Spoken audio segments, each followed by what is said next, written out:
बहुत बहुत नमस्कार दोस्तों। आपका दोस्त यश सिंह बोल रहा हूँ। आशा करता हूँ आप सभी बहुत अच्छे होंगे। दोस्तों, बात यह है कि जब से मोदी सरकार 2014 से आई है, तब से इसने भारत को पूरी तरह से बर्बाद कर दिया है। देखिए, किसी भी देश में दो ही तंत्र होते हैं जो देश को एक्टिव रूप से चलाते हैं।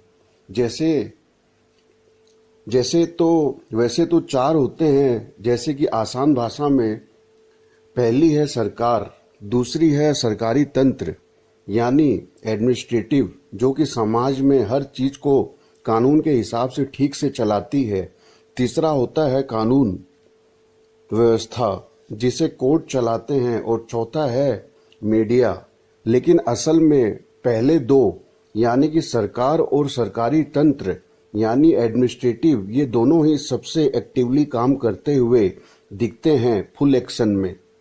तो भाइयों, बात ऐसी है कि 2014 के बाद से भारत की सरकार और सरकारी तंत्र ये दोनों ही लचर अवस्था में हैं, और इन दोनों के लचर होने से समाज में हर तरफ हर चीज आपको गलत दिशा में जाती हुई दिखाई देगी। जैसे कि चीजों के दाम कंट्रोल में रहने चाहिए, लेकिन बढ़ते हुए नजर आएंगे। महंगाई बढ़ती हुई नजर आएगी। समाज में जो भी चीज ठीक से काम करती हुई हो, चाहे अर्थव्यवस्था हो या सरकारी अमला, सब बेकाबू होता नजर आएगा। इसका कारण है सरकार में एक्सपीरियंस लोगों का ना होना। इसी वजह से बाकी भी चीजें, जैसे दूसरे देशों का आंख दिखाना, देश के अंदर अर्थव्यवस्था खराब रहना, और बाकी जो भी आप सोच लीजिए, सब ढीले पड़े हुए दिखेंगे। अब दोस्तों, आते हैं आज के अर्थव्यवस्था के मुद्दे पर। तो आप देख ही रहे होंगे, कभी आपने सोचा भी था अपनी जिंदगी में 2014 से पहले कि बड़े बड़े बैंक भी डूब सकते हैं? बड़े बड़े क्या, बैंक डूबना कभी भी आपने सोचा ही नहीं होगा, बड़ा हो या छोटा। हम तो हमेशा से ये जानते थे कि बैंक में अगर अपने देश में पैसा पड़ा है तो वो बिल्कुल सेफ, सुरक्षित है। लेकिन 2014 के बाद में पहली बार अपनी जिंदगी में आपने देखा होगा कि यस बैंक जैसे बड़े बैंक डूब गए, जो रिजर्व बैंक के अंतर्गत बहुत इंपॉर्टेंट बैंक में आते थे। दोस्तों, छोटे कई बैंक और कोऑपरेटिव बैंक तो बहुत सारे हैं, उनकी तो बात ही छोड़िए। इसी तरह आपने कभी भारत में नहीं देखा होगा कि भारत में किसी बड़ी कंपनी को डूबते हुए, लेकिन DHFL जैसी, ILNF जैसी बड़ी कंपनियां डूब गई। आपको पता है पहले ऐसा क्यों नहीं होता था, लेकिन यह मोदी सरकार में क्यों हो रहा है? मैं बताता हूँ। वो इसलिए हो रहा है क्योंकि मोदी सरकार खुद चाहती है कि बड़ी बड़ी कंपनियां डूब जाएं। अब आप पूछेंगे क्यों? तो इसका जवाब यह है कि फिर इन्हीं लाखों करोड़ों की कंपनियों को मोदी सरकार अपने मित्रों और मित्रों के रिश्तेदारों को रुपये का माल 4 आने में दे सके। यह काम DHFL में भी हुआ था दोस्तों, जिसे अंबानी के संबंधी पीरामल को दे दिया गया था। आप एक चीज हमेशा देखेंगे कि किसी भी बड़ी कंपनी के डूबने के बाद RBI, SEBI, credit rating agencies, registrar of companies, जिसे ROC कहते हैं, जिनका काम होता है इन कंपनियों, बैंकों पर नजर रखना, जिनके लिए आम आदमी ने इन एजेंसीज को तनख्वाह देती है इन कामों के लिए, यह सब एजेंसीज हाथ खड़े करती हुई मिलेंगी। बेवकूफ का चेहरा बनाकर इनके हेड्स बोलते हुए मिलेंगे कि पता ही नहीं ये बैंक कंपनियां कैसे डूब गई। अब आप ही बताइए दोस्तों, क्या इस जवाब को सुनने के लिए आपने इन एजेंसियों को बना रखा है क्या? बताइए आप ही। इसी तरह आजकल ये जो सेबी बोल रही है कि पंप एंड डंप की बात की, वो पंप एंड डंप को खत्म करेगी। मैं फाइनेंशियल मार्केट स्पेशलिस्ट हूं दोस्तों, और फाइनेंशियल मार्केट स्पेशलिस्ट होते हुए यह बोलना चाहता हूं कि आप पंप और डंप यानी किसी भी शेयर के भाव को बाजार में खबर उड़ाकर बढ़ाना और जब उसका भाव बढ़ जाए तो उसे देना और मुनाफा कमा लेना, यही है पंप और डंप। तो मैं ये बोलना चाहता हूं कि शेयर बाजार में पंप एंड डंप ही तो होता है। और क्या होता है शेयर बाजार में, आप बताइए।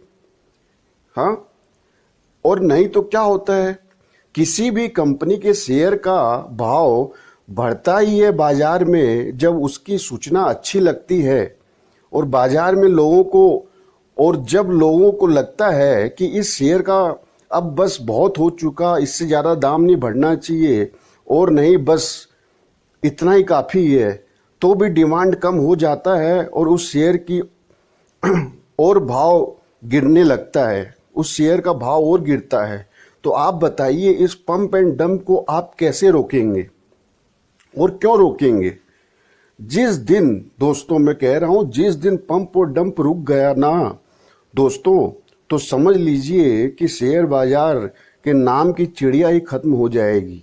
क्योंकि यह तो हमेशा चलने वाला है कि लोगों को बाजार में कोई चीज या कोई शेयर की खबर अच्छी लगी तो वो खरीदेंगे ही।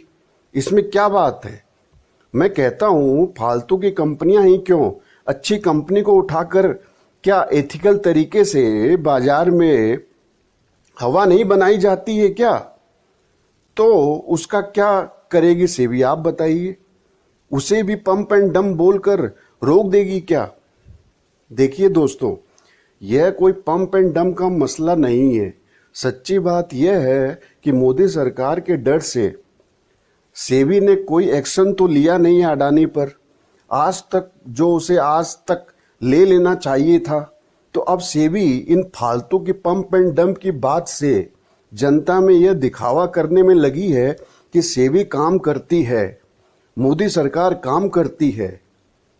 दोस्तों, अगर सरकार की SEBI, RBI, DRI, ED, CBI, ROC जैसी जितनी भी फालतू की जनता के पैसे पर पल रही एजेंसियां हैं, वो जरा भी ठीक से काम करती तो लाखों करोड़ों लेकर भगोड़े चंपत ना हो गए होते भारत से।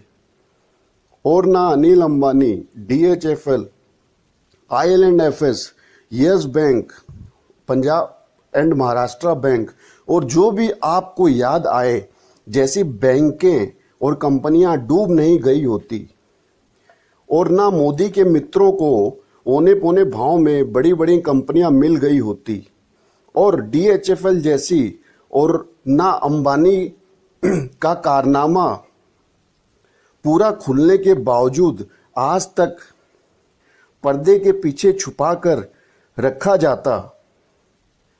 माफ कीजिएगा दोस्तों, मैं फिर रिपीट करता हूं, और ना मोदी के मित्रों को औने पौने भाव में बड़ी बड़ी कंपनियां मिल गई होती डीएचएफएल जैसी, और ना अदानी का कारनामा पूरा खुलने के बावजूद आज तक पर्दे के पीछे छुपा कर रखा जाता। तो कुल मिलाकर बात यह है मित्रों कि कोई भी समुदाय आपके लिए खतरा नहीं, आपका बेफिजूल का डर ही आपका सबसे बड़ा दुश्मन होता है, जो आजकल व्हाट्सएप और सोशल मीडिया में आपका माइंड वॉश करके आपका दिमाग जो है घुमाया जा रहा है। तो कृपया इन व्हाट्सएप और सोशल मीडिया में जो फालतू की बातें आती हैं उससे आप बाहर निकलिए, समझने की कोशिश करिए कि आपके देश को किस तरह लूटा जा रहा है। जो समझदार लोग बताते हैं आप वहाँ देखिए, आप खुद रिसर्च करिए। आज इंटरनेट पर, गूगल पे तो सारा कुछ, सब कुछ अवेलेबल है इन्फॉर्मेशंस। तो कृपया किसी भी बात को मानने के पहले, किसी भी इतिहास को मानने के पहले, हर चीज़ को पहले आप खुद जांचिए, परखिए और समझिए कि आपका देश जा कहाँ रहा है। दोस्तों, ये देश कहाँ जा रहा है ये आपको समझना होगा। ये देश आपका है, मालिक आप हैं इस देश के।